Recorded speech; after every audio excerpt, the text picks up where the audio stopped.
Хей за юу яцгаан ингээд Swishcast-ийн шин дугаараар уулзж байгаа да таата байна. Тэгээд бит хоёр маань одоо versus гэд бичлэг хийж эхлэхээр энэ төрлийн бичлэг байгаа. Энэ нь болохоор ингээд Бэги бит хоёр нэг артист юм уу өөр юу ч хийж болно. Тоглогч ч хийж болно. Брэнд ч хийж болно. Сонгож авч ягаад ингээд хоорондоо аль нь илүү вэ гэж мэтгэлцэх байгаа. Тэгээ мэдээж бит хоёр бол зүгээр just for fun гэж яаж байгаа. Ер нь хэрүүл хийн. Ер нь хэрүүл хийн. Ер нь бол угсаа мэдээж рэпер дагнадаг учраас өнгөрсөн 10-ны бол хамгийн шилдэг хоёр рэпер болох J. Cole болон Drake-ийг бол төлөөлж бол хоорондоо мэтгэлцэн. За хин нь илүү рэп артист, хин нь илүү хөв нөлөөтэй юм уу те. Тэр талаар нь ер нь бүх талаар нь л өөрөөл хэцүүлт юм байна. Тэгээ мэдээж just for fun хийж байгаа. Ингээд би Drake-ийг мууллаа гэх Drake бол дургу гэсэн үг биш. Тийм цэгээ Drake-ийг сонсч өөлдөг байгаа. Би ч гэсэн J. Cole-ыг сонсч хаяа өөлдөг. Тэгээ өөлдөг дуун цөөхөн. Тийм болохоор шууд мэтгэлцээний ихэлж гээ. За. Хоёрын подолкыг хараад ер нь яг ямар артист сонсныг нь мэдж байгаа. Би бол J. Cole-ыг сонссон байгаа. Энд чи болохоор 666 сонссон байгаа. Торонтогоос сонсч ивэл аач гэж. За.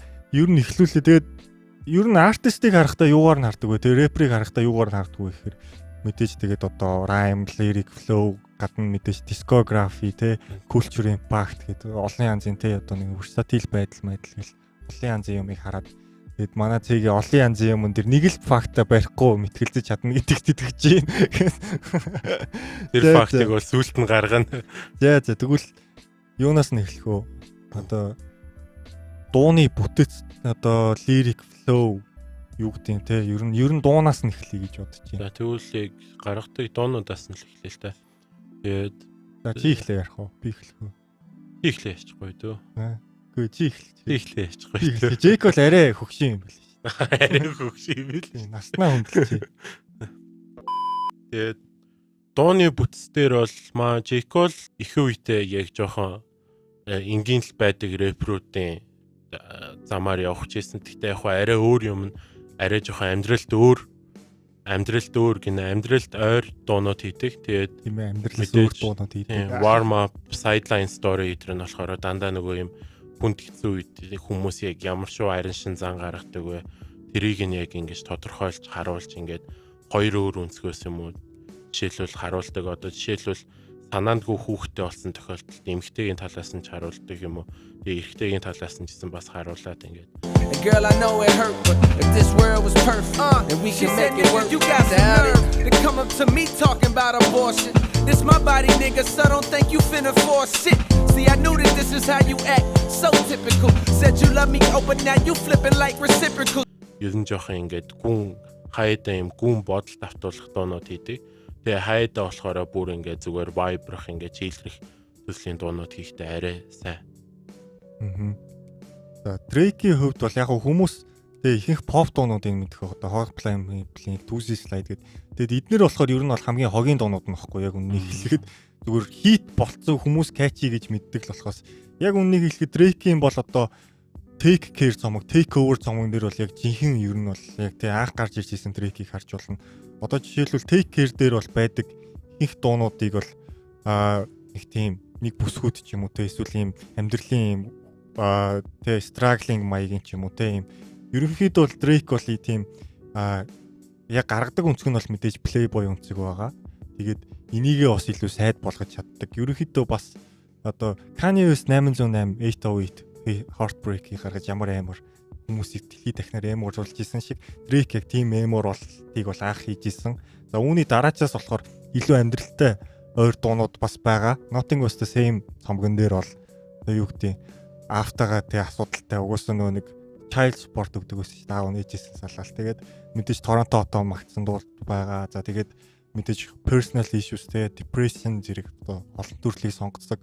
And all my family from the M-town that I've been around start treating me like I'm him now. Like we don't know each other, we ain't grow together, we just friends now.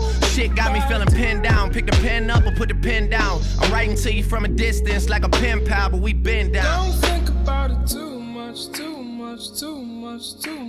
За тэгээд 3 дахь ер нь үе болох те одоо if you reading this дээр бол илүү gangsta маягийг яадаг. Илүү олон төрлийн ерөн сэтгүүг яадаг. J. Cole мэдээж яг одоо хайплдаг дуунууд байгаа л та. Гэтэ хайплдаг талаар бол мэдээж угаасаа Drake-ийг гүйцэхийг мэдж байгаа бах. Emotional тал дээр бол харин энэ тэнцүү үүсгэж болно. Яг бүр тиймтэй амар J. Cole шиг юм гар бараантай яа өстой нэрээ би чи ингээ Шарлотоос ингэж гарч ирсэн. Яг тийм юм байхгүй ч гэсэн угаасаа Drake тийм амьдралыг туулж үзээг болохоор тийм дуулах боломжгүй. Гэтэ Торонто хотыг яг одоо бидний амьдралаас яаж яагаад маань өмч өссөн байхгүй. Яг жоохон инфлюенсер одоо байсан багада. Тийм багасаа одоо чинь ямар юу гэдэг вэ? Нэг олон англи кино байгаа гэдэг чинь. Nickelodeon биш, юу биш, Disney биш нэг юмд байсан. Тэгж байгаа 9 оноос дуу бичдэг болоод ер нь бол Lil Wayne-тэй уулзаа тэгээ бичдэг болж исэн. Тэгэд хүмүүсийн юунаас бол одоо илүү deep дуунуудын яах юм бол үг мөгнүүд нь айгуу чамд илүү орж сонсох боломжтой байгаа Drake-үүд. Тэгээд энэ дээр хин аль нь ямар поинттэй байсныг заавал Tide маань бас өөрсдөө дүгнээд яваарай. За дараачих нь юу л гоорох вэ те. Тэгээд дараачих нь болохоор мэдээж lyric flow rhyme те. За тэгээд lyric flow rhyme дээр би бол J. Cole-ыг илүү гэж бодож байна. Одоо яг хуу Drake арай илүү дуулалтай гэдгээр л илүү байж магадгүй ч дуулалт дээр бол угаасаа pop artist юм чи ер нь бол илүү л дээ. Тийм pop дуучин болохоор R&B дуулдаг. Тийм R&B дуучин болохоор Drake бол угаасаа илүү. Тэгээ J. Cole маань rapper болохоор арай жоохон lyric бичих тал ингээд flow ингээд дийгс ингээд хурдан өгүүлнө, жоохон удаан өгүүлнө ингээд темпэн дээр тааруулах тал дээр бол J. Cole бол их давуу илүү тэр тал дээр бол. Бэг юу гэж бодож байна? J. Cole R&B дуулдаг шүү дээ. Мэддэггүй юм уу? Тийм дуулдаг шүү. Дуулах үедээ дуулна. Тэр дуулах үедээ адилхан инфлюенсд нөртөж явж байгаа байхгүй юу? Байнга дуулахгүй. Тэгтээ дуулах үедээ дуулна. Drake-ийн ч гэсэн 20 дууных нь 15 нь R&B биш, нэг 5 6 л R&B байдаг байхгүй юу? Тэгээд бодонгууд ийм байгаа. Одоо rap дуу чи өөрөө 2010 онд ерөөхдөө юу болцсон?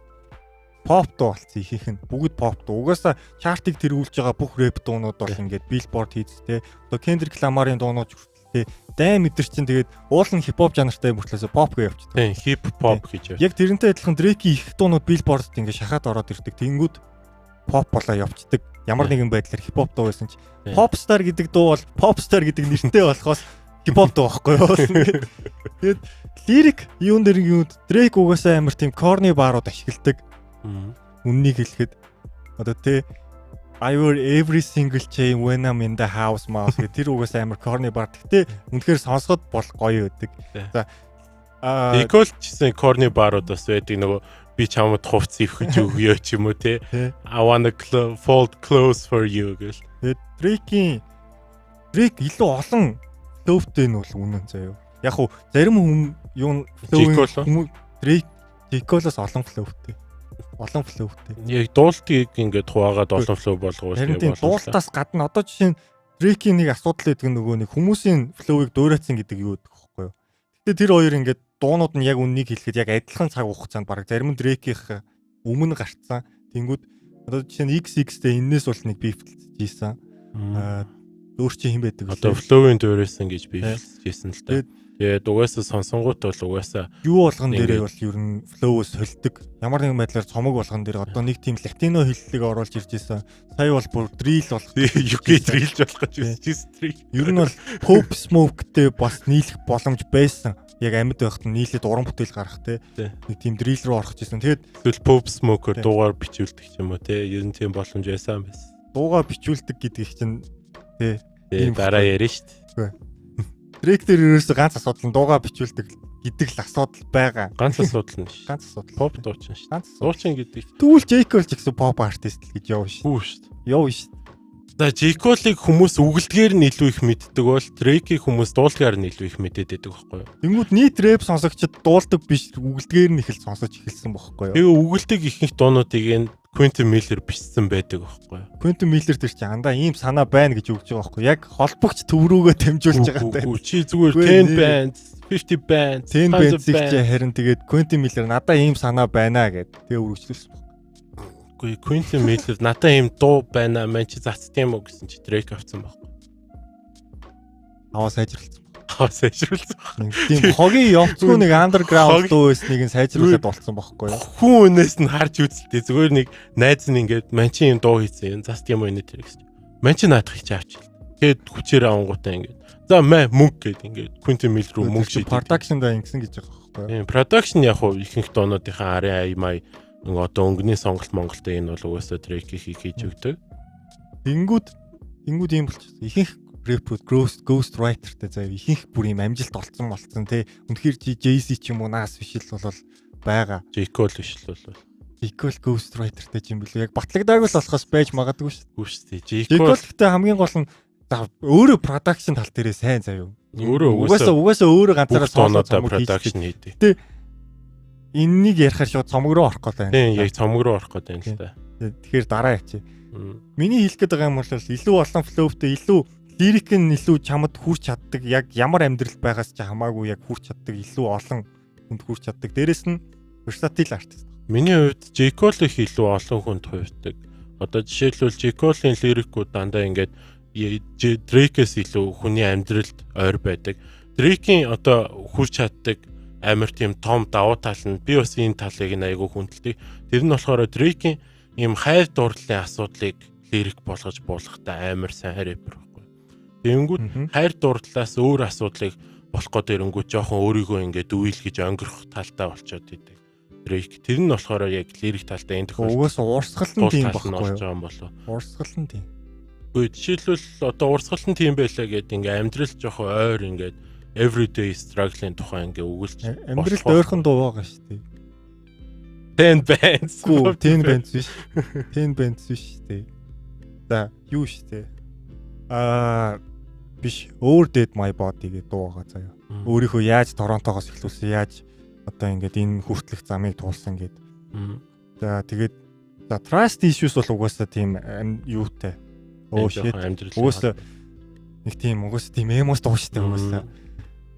Тэнгүүт нэг дуу идэм ба би яг нэрийг марчаад байна. Nothing Was The Same-ийн 2 дахь трак байхгүй юу? Тэр бол яг ийм амар амьдралд ойрхон.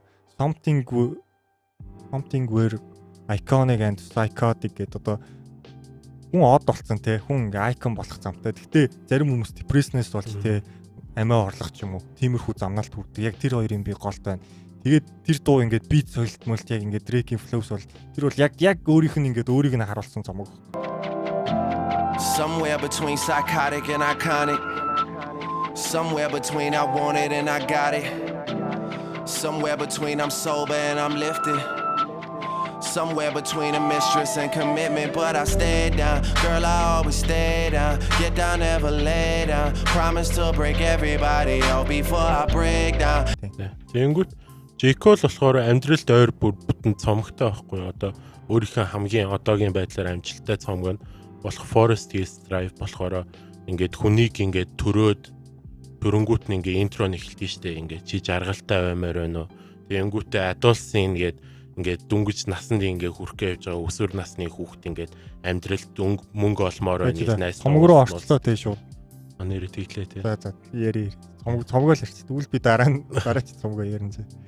Тэгээд ер нь Forest Hills Drive болохоор ингээд бүхэлдээ ингээд хүний амьдралыг ингээд үзүүлсэн цомог байхгүй одоо дэсээ ахуулаа дуусах хүртэл ингээд Two Cities гэдэг арай жоохон хайп дуучсан яг та дутах нь болохоор тий чи ингээд нэг зүгээр юм жижиг хотод байж байгаад ингээд том шоун цэнгэний хотод очиод амьдрал нь яаж өөрчлөгдсөнийг харуулахын тулд жоохон ингээд хайп болж ингээд жоохон үсэргэж тийм мэдрэмж өгөхөөр тийм зүйн дуу болж ирсэн. Тэгээ мэдээж нүүр болмод л.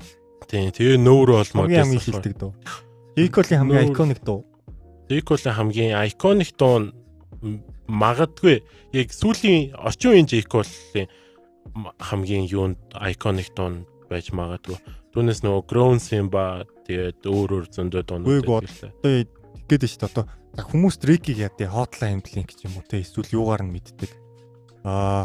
God's Plan ч юм уу тий Nice for What ч юм уу тэрнгэр мэд. Яг тэгвэл J. Cole-ыг яг ямар дуу нийлэрхийл. Яг юугаар мэдтий. Нөөрөө л мэд. J. Cole-ыг болохоор яг цомгоор нь л мэддэг байхгүй. Одоо ингээд хүн нөөрөө л мэддэг. Яг цомгоор нь л мэддэг. J. Cole-гийн гүт угаасаа цомгийн л ярьдаг байхгүй. Ингээд Drake шиг ингээд нэг дуу энэ л Drake-тэй гэсэн биш. J. Cole болохоор ингээд яг бүхэл цомгийг ингээ өөрөө продюсинг ин хийдэг болоод ч тэр арай жоох ингээ ард нь суугаад өөрийгөө мэдрүүлэхийг хичээдэг юм. Үгүй шүү дээ. Яг өөр. Одоо ийм шүү дээ чиг. Forest Hill-ийг сонсож угаасаа хүн болгон дуусгаагүй. Гэхдээ тэрнээс нь нөөр бол модельцийг хүмүүс мэддэг гэдэг утгаар нь л би хэлээ л та. Тийм. Тэрэн дээр бол тийм. Тэнгүү чи яг цомгоор тэгвэл цомгоор нь ярих юм бол хараа гэд Take Care-ийг угаасаа Drake-ийн хамгийн сайн цомог гэж бас ярьдаг. Тэгээд ерөөдөө бол классик төвшөнд хүрэх бол 3 project бол байгаа. Take Care, Nothing Was the Same, If You Waiting This гэд. Тэгээд хамгийн ер нь бол одоо charismatic юу гэмтэй те одоо нөгөө нэг контентлэг бишээ. Юу гэдэг вүлээ? Концептлэг солиорч байна. Концептлэг цомог нь бол Take Care. Take Care юугаараа концептлэг гэхээр мэдээж за өмнө нь тийм үү одоо Take Over гэх цомгон дээр мань хүн гараад амар рэп стар болчлоо. Инглээ амар те Young Money Zone гэсэн. Тэрнээр шал өөр Drake-ийг харуулсан. Шал бүр ингээ өөрийгөө ивсэн юм эмод уулттай. Тэнгүүд ингээд бас юм хайплах үедээ хайплдаг. Тэрний хайплдаг дуунууд нь J. Cole ямар ч дуунаас илүү гэхэд би бол бэлэн. Headline-аас the Hell You Fucking Right. Тэрнэр бол Lil Wayne хамтардаг. Тэр дуу муу амар. Тэгэд гол нь яг гэдэг нь гэхээр discography тал дээр бол J. Cole-аас хамаагүй илүү. J. Cole за Forest Hill track өөрөө ганцаараа продюсинг хийгээд. Гэтэ хинч ямар ч фичергүй. Харин тийм Platinum болсон. Чи бол тэрийг бол муу цомог гэж бол хизээч хэлж байна. Харин муу цомог гэж хэлэхгүй. Тэнгүүд тийм гац цомог байгаа J. Cole-т. Үгүй шүү дээ. Гац цомог. Үгүй шүү дээ. Чи юу KOD-г сайн цомог гэж хэлэхгүй шүү дээ. Off season сайн цомог гэхгүй шүү. KOD J. Cole-ийн хувьд л муу цомог нь байсан болохоос ерөнхийдөө сайн цомог. KOD бол надад Drake-ийн Scorpion хавцаа л авчих.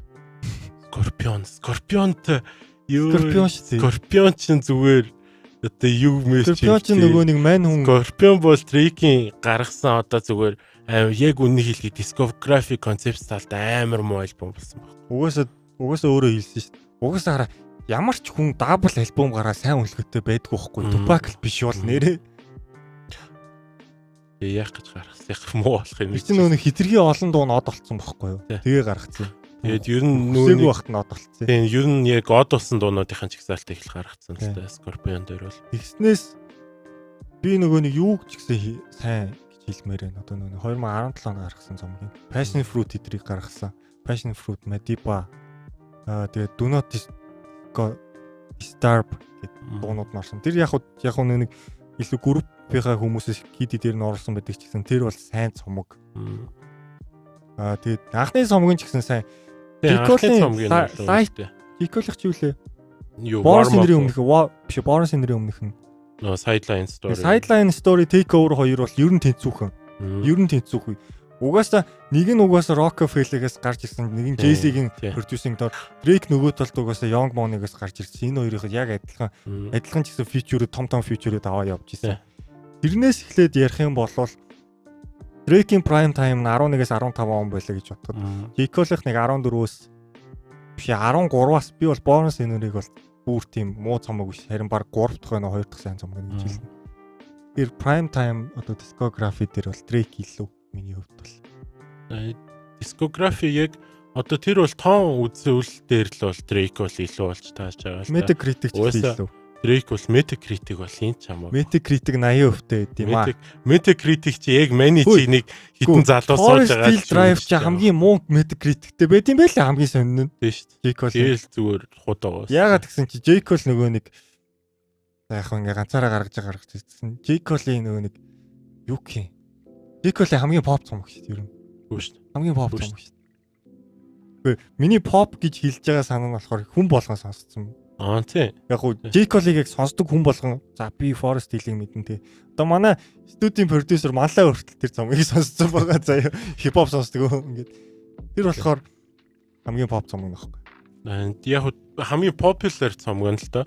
Тэгээд тэр цомог нь яагаад popular болсон бэ гэхлээр ер нь бол J-Cole ер нь ингээд би яг тэр үедээ ингээд шийдчихсэн байхгүй. Би ингээд ер нь яг юу хөөх гээд байгаа юм бэ? Ийм мөнгө өгөөд ийм амар bling rapper болох юм уу?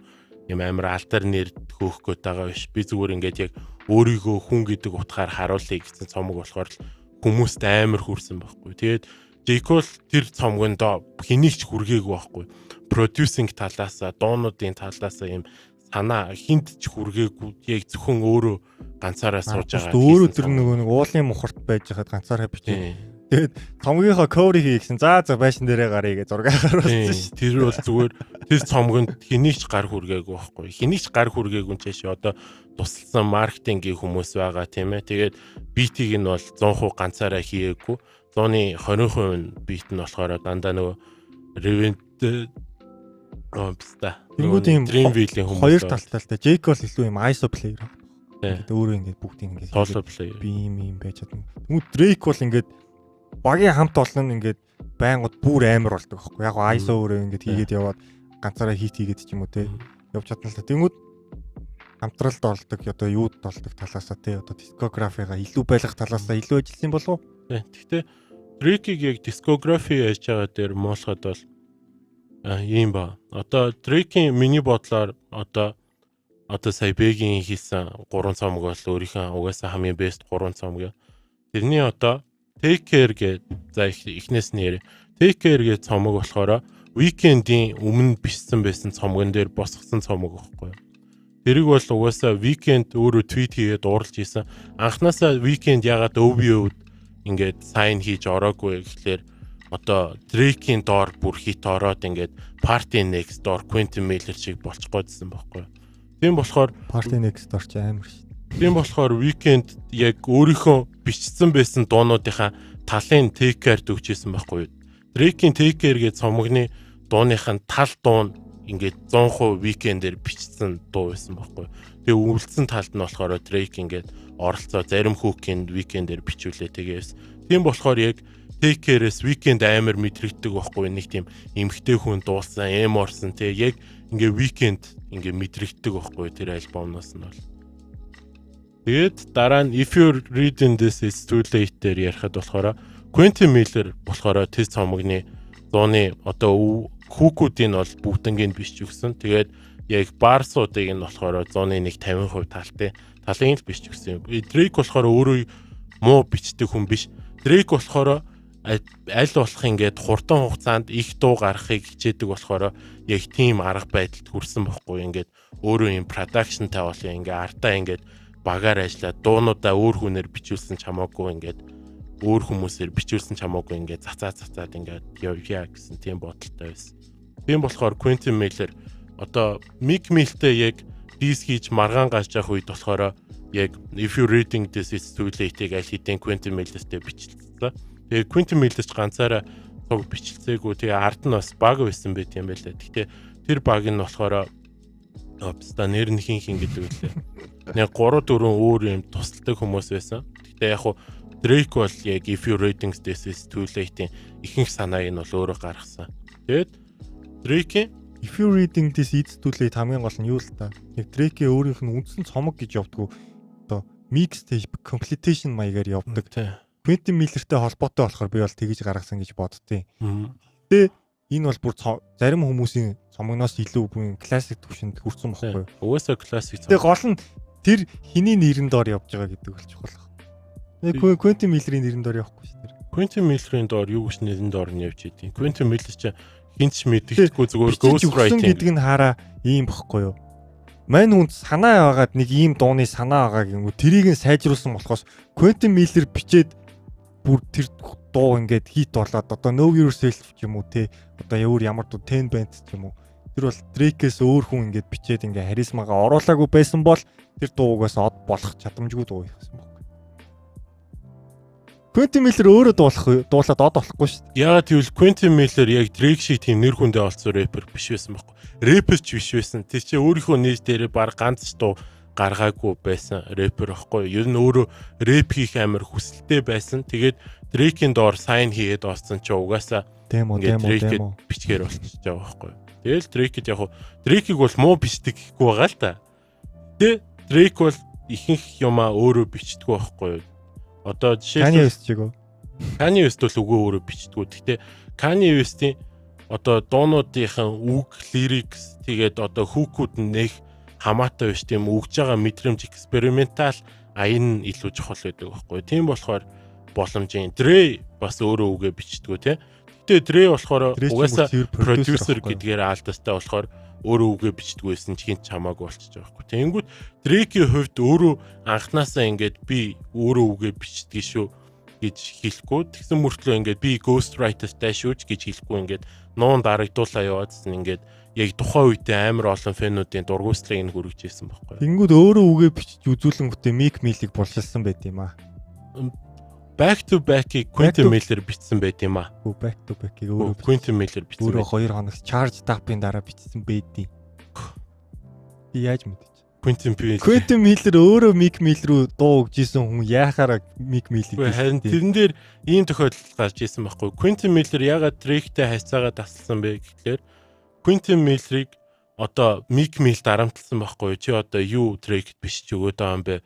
Тэгвэл надаа бичиж өг гэд Meek Mill дарамтлаад тэгсэн чинь Quentin Miller үгүй би ингээ Meek Mill яаж өгөхгүй би Drake ч одоо дуу бичиж өгөхөө болмоор байна гэд гарах гэсэн чинь Meek Mill зодж исэн байхгүй. Тэгээд тэр бифийн дараа Quentin Miller-ийн ингээд нэр гарч ирж исэн байхгүй. Одоо Meek Mill-ээс бол. Тэнгүүд сүүлд бас Pusha T Drake-ийг булшилдаг. Тэрэн дээр бас Quentin Miller-ийн нэр ихний хідэн дисүүдээр нь ороо явж исэн байхгүй. Одоо Pusha T ghostwriter гэд бүр сүүлдээ одоо ghostwriting aside одоо чиний ghostwriting-ийн тухай ярихаа боли миний ингээд хар тамхи хэрхэлсэн тухай ярихаа боли хоёлоо өөрөөр ярий гэж байгаа булшилж исэн байхгүй. Тэр чи үг төрөн ирсэн. Гэр бүл рүү н орсон баг. Тэр чи Drake өөрөө ихсэн ш. Тэр чи Fiancé рүү нь өөрөө нэрийн цохуулгаж дайж ихтэл зүгээр ингээд close off болчихсон. Анхнаасаа эхлээд өөрөө Pusha T чинь ингээд sneak яваад исэн байхгүй. Тэгээ Drake Dappy freestyle-ыг гаргасан. Тэрний дараа нөгөө нэг ямар адоонос үлээ Song of Adonys үлээ. Тэр дийс чи тий. Тэрийг Story of Adonys. Story of тий. Тэрэн дээр бол яалч. Тэрэн дээр бол угаасаа Drake хариу үйлдэл үзүүлээд байх ямар шаардлагагүй л тий. Угаасаа барахгүй юм чи. Угаасаа барах шаардлагагүй илүү рэпер нь болохоор. Тийм, илүү рэперийн хувьд бол илүү рэпер. Тий. Одоо юу л яваад байгаа ч юм нэг мэдсэн бүр нөхрөө ороод явчихлаа. Тий. Тэгээ дискографи бол юм л байна да. Гэхдээ тэр хоёрыг аваа хайсан ч гэсэн Nothing was the same байгаа заяа.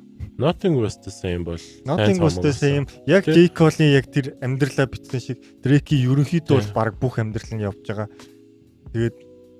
Тэгэл ойлгох. Ер нь бүх дуунууд нь одоо бүх төлийн одоо юугаа харуулдаг. Versatile байдлаа харуулдаг. Гол нь ингээ бүх юмтай байхгүй. Тэр цомог ингээд ингээд удах тусам ингээд age well болоод магадгүй би 10 жилийн дараа ч юм уу 5 жилийн дараа хамгийн шилдэг цомог нь байсан гэдээ ярихыг үгүйсэхгүй. Яг тэгвэл надаа ингээд орж эхэлж байгаа болохоор би өмнө л нөө if you reading this it's too late юм бол өмнө. Надад бол Take Care миний хувьд Drake хамгийн сайн цомог нь бол. Харин угсаа Take Care сайн л да. За дараа чи юу лугаар. Discography одоо юу руу орох вэ? Одоо юу? Soul lyric Discography-ийн талаар Culture Impact. Энэ соёлыг дүгүйсэн. За энэ хоёр бол угаасаа нөгөө хоёулаа том рекордсоос анх гарч ирсэн. Хим J. Cole бол Def Jam, Rockefeller юунаас гарч ирсэн бол юу бол Drake бол угаасаа Cash Money, Young Money тий. Тэгж гараад өвөг байгуулсан. J. Cole бол өөрөө Dreamville-тэй одоогоор болсон байгаа. Тэгээд Drake-ийн хувьд болохоор яг зөв сонголттой байсан. Гэхдээ зөв сонголт нь юу вэ гэхээр өөрөө OVO гэж байгуулчаад Young Money, Cash Money-д бүр яг жинхнээсээ сайн хийчихсэн байхгүй. Одоо охин компани гэдэг шиг. Тэгчээснэ Drake өөрөө аймаас тийм ухаантай үйлдэл гаргаад Lil Wayne, Nicki Minaj хоёртой хамтарч байгаад Young Money-г жоохон доороос нь матсан маягтай байжгаад OVO шууд хамгийн оргил дээр нь байдаг Warner Brothers-тэй гэрээ байгуулж ирсэн байхгүй. Тэр нь болохоор бүр аймаг зөв сонголт болчихсон. Тийм. Угсаа бизнесийн тал дээр бол Drake-ийн сонголт нэг алддаггүй хамгийн гол нь. Юугаараа алддаггүй гэхээр за мэдээж те одоо тэгээд Drake-ийг дөөрөөдөг рэпрүүд хүчнээ олон гарч ирсэн байгаа. Одоо ингээд нэг pop юм шиг эсвэл хит дуулдаг юм шиг хит юу юм шиг инфлюенс нь өндөр. Тэгээд мэдээж Торонто тэр тусмаа Канад улсыг төлөөлдөг. Тэгээд Канадыг дэлхийн тавцанд гаргацсан. Одоо Америктэй бараг адилхан нэр хүндтэй. Яг хөгжмийн зах зээл дээр бол бараг адилхан нэр хүндтэй. Justin Bieber гэж бодож байна. Үгүй. Тэр бол төлөөлсөн Drake байсан нэрээ худлаачгүй. Bieber бол угаасаа ингээл унж босоол архинд орол унж босоол явж байгаа. Тэгээ сүүлд нь Drake-ийн клипэн тоглож хот болсон байдаг. Тэгээд Impact нь гэх юм бол одоо юу гэх юм. Би заавал ийм чангаар байх шаардлагагүй. яг хөө ингээд би болгож болон тийм характертэй. Чи заавал ингээд бигийн шиг амьдрал үзэл эсвэл ингээд пак шиг буудуулж модуулаад 50 шиг буудуул. Эсвэл Eminem шиг юм оржин байгаад байх шаардлагагүй. Зүгээр тийм амьдралыг өөрөө бий болгоод тэрийгээ дуулж болно гэдэг. Тэгээд тэрийг нь дагц рэпрүүд амар олон байгаа. Яг тийм Үнийг хэлэхэд дуулалтаа одооны энэ лил дээр хин гэдэг ч одоо бас ингээд дагаал явжлаа. Тэгээд Bryson Tiller гэдэг R&B артистууд хүртэл төрсөн шүү дээ. Bryson Tiller бүр Drake-ийн Finesse гэдэг дууг нь coverж дуулчихсан. Тань байгаа. I want my baby to have your eyes. I'm going against my own advice. Should I do New York? I can't decide. Fashion Week was more your thing than mine. I can't even lie. I'd rather stay inside. Bryson Tiller бол яалч юу. Bryson Tiller бас нэг тийм бас нь ер нь weekend шиг байхгүй. Жохон амжилт болоогүй weekend л дээ. Миний хувьд. За, J. Cole-ийн кулчер юм. J. Cole бас Drake-тэй айгуу зүтэй байхгүй. Чи ингээд J. Cole өөрөө тийм бас амар хүнд амьдрал туулж үзээгүй. Тэгээд бүр тийм stardom ч үзээгүй болохоос зүгээр яг тийм энгийн амьдрал дуулаад амжилт олчт юм байна. Ингээд рэпрүүд заавал ингээд feature хийгээд их шаардлагагүй бас амжилт олж болт юм байна гэж харуулад.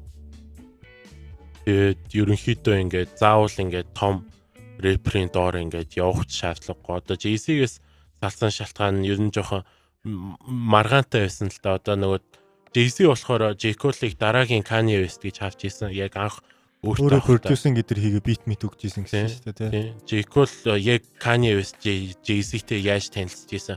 J. Cole бас Jay-Z-тэй яг тэгж танилцж ирсэн. Jay-Z-д ингээд битнүүд өгөөд би өөрөө продюсинг хийдэг юм а давхар өгүүлт ингээд танилцж ирсэн. Тэгээд яг J. Cole-ыг ингээд дараагийн Kanye West болох гээд Rockefeller бүр ингээд амар бүшлээд чи одоо pop дуунууд ийм дуунууд хийгээд ингээд жоохон түлхэж өгч байгаа нь J. Cole амар таалагдаагүй. Тэгээд тэрнээсээ болоод Rockefeller-аас гарч исэн байт. Тэгэл ер нь яг заавал тийм pop замыг хөөхгүй гол импакт нь юу юм?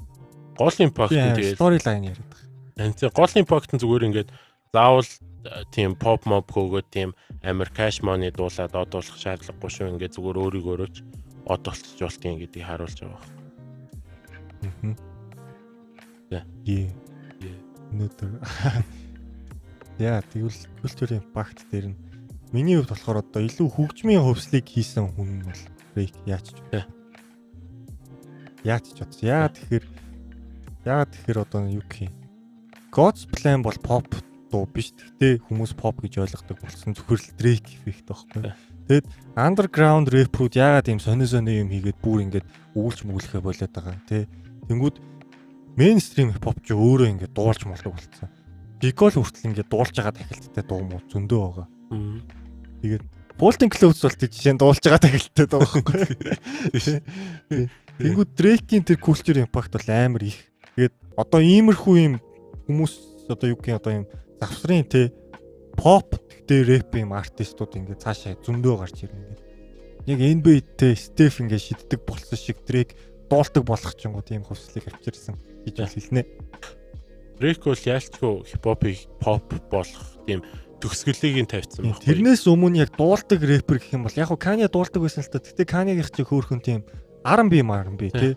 808 Heartbreak одоо My Beautiful Twisted Fantasy тэр чинь бол бас хөөхөн хипхоп гэж яваад байдаг. Тэгээд тэрнээс өмнө яг нөгөө auto-tune-ыг анх Pusha T хийдэг чинь auto-tune-тэй дуулж моолт гэлээсэн л та. Тэгээд яг нөгөө pop руу гарах яг хөгжмийг нь Drake яаж гаргасан бэ гэхлээр Drake болохоор яг ингээд хүний чихэнд яг ямар юу наалтдгийг, мелоди наалтдгийг мэддэг Airworm яг чихэнд юу наалтдгийг мэддэг. Тэгээд тэрийгээ бүр амар том давуу талаа олгож ашиглаад хамгийн гол нь мань хүн одоо тэрнээсээ өөдцөө одоо бүр өөр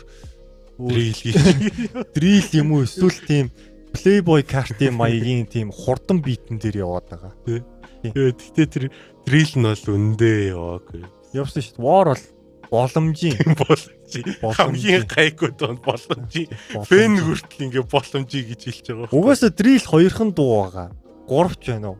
Яг нэг тийм snippet маягийн. Угаасаа ямар ч ирүүл ухаатай хүн 3 дуу гаргаад за үнэхээр drill зэхгүй юм байна гэж болох нь аргагүй шүү дээ. Тэгээ хүмүүс анх гайхчихлаа. Тийм гайхшруулсан гэдэг чи өөрөө авьяас байхгүй. Тэр үл тэгээд яриа л. Тэгээ хамгийн амар юм гэх юм бол Дрейк ямар ч рэперийн дуун дээр очиод тэгэж нөгөө рэптер дээр чирэгддэг юм байхгүй. Ялангуяа Rick Ross-тай хамтрахаар энэ хоёр бол юу зүгээр бурханлаг хамтрал болдог. Тэгээ мэдээж Lil Wayne-тэй анх гарч явахдаач ирж явахдаач Lil Wayne мэдээж угаасаа lyrical одоо flow, punchline, god ч гэсэн ингээ хажууд нь яваад идэг байхгүй. Яваад идэг байсан. Одоо л хамтарч. Тэгээ сүүлд нэг mixtape-ын дээр нэг дуу гаргацсан. Ер нь гоё явж илээ. Амар явж илээ. Тэгээд ер нь эцсийн дүгнэлт одоо гаргахад J. Cole илүү рэпрээ. Тэгвэл Drake илүү рэп артист. Рэп артист. Тий, за яг хоо рэп артист. Рэп артист гэх юм бол яг хөө те. Уусаа Kanye гүцгүй л те. Гэхдээ Kanye-гийн араас орох юм байхгүй. Яг арт талтай бол рэп артист гэх юм бол Kanye-гийн араас. Тий, артист гэх юм бол яг pop culture бол skill set мэт ярих юм бол J. Cole илүү би хүлээн зөвшөөрнө. Харин discography impact ингээ өөрөө л харах юм бол Drake яг өөр хүмүүсийн нэр наалцсан байдаг байсан гэсэн. Харин тэр чинь тэгэл багаараа ажиллаж байгаа шинж явахгүй. Тэр J. Cole хин хүмүүстэй битээ хамтар гэсэн ер нь хин хүн амтнаас битээ санаа аав гэсэн. Ингэдэг байхгүй. Ер нь бол рэпэд биш үү те. Хэрвээ чи өөрөө үгээ бичдэггүй бол Goat-ийн нэр өөрийнхөө нэрээ хизээж битгий оруулаа. Kendrick, Eminem хоёулаа тэгж хэлсэн байж. Чи үнэхээр ардаа Ghostwriter-тай бол өөрийгөө Great-тэй хизээж битгий хайцуулаа. J. Cole хамгийн амар Goat-тэй хизээж яригдчих бол яригдэн шүү дээ. Одоо prime time-ын дууссан. Drake-ийг бодвол боломжтой байхгүй. Drake бол бүр хизээж тэр ярианд бол нэр нь дурддагтахгүй. Top 10-д орж шүү дээ. Top 10-д ч орох. Орно. Өөрөө дууга бичдэггүй үнийг хин яг энэ бүх цаг үеийн шийдлэг Kanye яагаад топ 10-т ороод байгаа юм тэгвэл Kanye-гийн өөрийнхөө артистик тим юмд байгаа. Тэгвэл Drake-ийн тэгж хит болгож байгаа юм нь одоо хит болгож байгаа гэж артистиктэй байдалтай ямар ч хамаагүй. Артистик биш тэр чи Beatles-ээс илүү олон хит дуутай гэдэг чинь хөгжмийн хувьд домог байгаа байхгүй юу? Тэгвэл Cardi B бас орох юм. Тэр чи бүр амар Cardi B тэр хэмжээнд хүртлээ яваагүй байгаа. Тэр дуунууд амар Cardi B-гийн хит дуунууд Nicki Minaj-ийг ч гүцээгүй байгаа. Cardi B Beatles-ийг 10 нугалсан ч хизээч шилдэг рэперийн тоонд дөрдөгдөхгүй шиг. Cardi B-гийн угаасаа өөрөө үгийг нь offset бичиж өгдөө. Бүх үгийг нь. Тийм бас өөр нэг рэпер бас бичиж өгдөө шүү.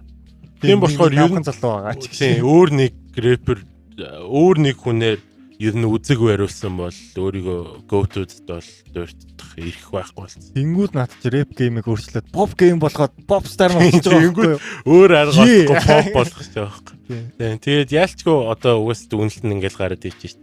Drake бол илүү артист, тэгээ J. Cole бол илүү рэпер юм аа. Тэгээд бид хоёр нөгөө нэг топ 50 гаргаж байгаад оноо тэнцээ. Тэгтээ Drake хоёрт орсон. Энэ өнөө хогийн үгүй шүү дээ. Өнөө хогийн яг эцсийн мөчөд энэ оноо нэмэнгүүтээ. Үгүй шүү дээ. Тэр чинь 0.5-аар угаасаа импакт нэх багсан. Тэнгүүт нь заа шууд нүдэн дээр л ингэж хийдэг юм байна. Тэгээд Kendrick яг хөө ингээд pop руугаа ч орчдөг, pop руугаа ч орчдөг. Тэр pop руугаа ч Drake-ийг дээрлэхжээл их pop руугаа ч J. Cole-ийг дээрлэхжээл ингээд явчихдаг. Харин гол нь Kendrick-ийг харьцуулахаар угаасаа амар утгагүй харьцуулах. Kendrick-ийг угаасаа энэ хоёртой харьцуулбал Kendrick юм л та. Тэгээ нэг иймэрхүү. Тэгээд чи аль төрлөөрөө сонсдог ер нь тэрнгээрээ л илүү нэг бодчихвол илүү амар. Одоо мэтгэлцэн дууссан юм шүү дээ. Дуусгая та. Тэгэхгүй бол энэ хүн амт чинь сүултээ. За тэгээд дараа нь ямар юм бас те ингээд мэтгэлцээ хийх байгаарай. Тэгээд Biggie Tupac хоёр ч юм уу. Гэтэ тэр жоох уйдгартай байхаа. Biggie Tupac хоёр тийм. Би ягаад гэвэл өөрөө Biggie-г илүү гэж боддог болохоор яг Tupac-ийн талаас ингээд яах юм байхгүй. Энэ угаасаа өөрөө Biggie-ийн фэн. Магадгүй тэгээд угаасаа санаа одноо өчгүй дөө. Тэгээд ер нь бит хоёр ингээд бибинийхээ тустай артистууд бас дуртай шүү. Буруугаар бити ойлгоорой. Наа Drake-ийн бүр улаан өстөнд дайсаа гэж бодоотой үгүй шүү. Би J. Cole-ийн цомгийг сонсч үлдэг, хайплдаг, ядаргаатай тий. Ер нь тийм байгаа шүү. Тэгээ бидний бичлэг таалагдсан бол цаашдаа иймэрхүү бичлэг олон хэлэхээр бол заавал subscribe дагаарай. Баг рэп бичлэг. За баярлаа. Bitches calling my. It was all a dream. I used to read Word Up magazine. Salt-N-Pepa and Heavy D up in the limousine. Hanging pictures on my wall. Every Saturday, rap attack Mr. Magic Marley Marl.